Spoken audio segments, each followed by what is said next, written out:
Idukki Ramakkalmedu Sacred heart സ്കൂളിന് Idukki M P advocate Dean Kuriakose അനുവദിച്ചു നൽകിയ സ്കൂൾ ബസ് സർവീസ് ആരംഭിച്ചു. M P Dean Kuriakose flag off കർമ്മം നിർവഹിച്ചു. 2025-26 സാമ്പത്തിക വർഷം പ്രാദേശിക വികസന ഫണ്ടിൽ നിന്ന് 22 ലക്ഷം രൂപ മുതൽ മുടക്കിയാണ് സേക്രഡ് ഹാർട്ട് ഹൈസ്കൂളിനായി ബസ് വാങ്ങിയത്. ബസിന്റെ ഫ്ളാഗ് ഓഫ് കർമ്മം M P advocate Dean Kuriakose നിർവഹിച്ചു.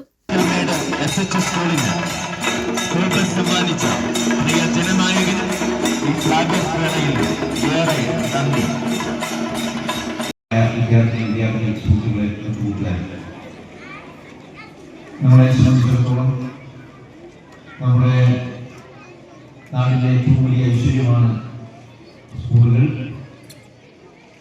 ഇപ്പോഴത്തെ കാലഘട്ടത്തിൽ ഓരോ വിദ്യാലയങ്ങൾക്കും കുട്ടികൾക്ക് സഞ്ചരിക്കുവാനുള്ള വാഹന ക്രമീകരണം ഉൾപ്പെടെ ഏറ്റവും അത്യന്താപേക്ഷിതമാണ് എന്നുള്ളതിൽ യാതൊരു സംശയവുമില്ല. മുൻപ് കാലഘട്ടത്തിൽ ഉണ്ടായിരുന്ന ആ ഒരു അവസ്ഥയല്ല ഇന്നുള്ളത് എന്നുള്ളത് ഒരു യാഥാർത്ഥ്യമാണ്. PTA president Vinu K James അധ്യക്ഷത വഹിച്ച യോഗത്തിൽ school manager father Tinu Kizhakkevelikkakath ആമുഖ പ്രഭാഷണവും സ്കൂൾ ഹെഡ് മിസ്റ്റേഴ്സ് ജോസ് സ്വാഗതവും ആശംസിച്ചു.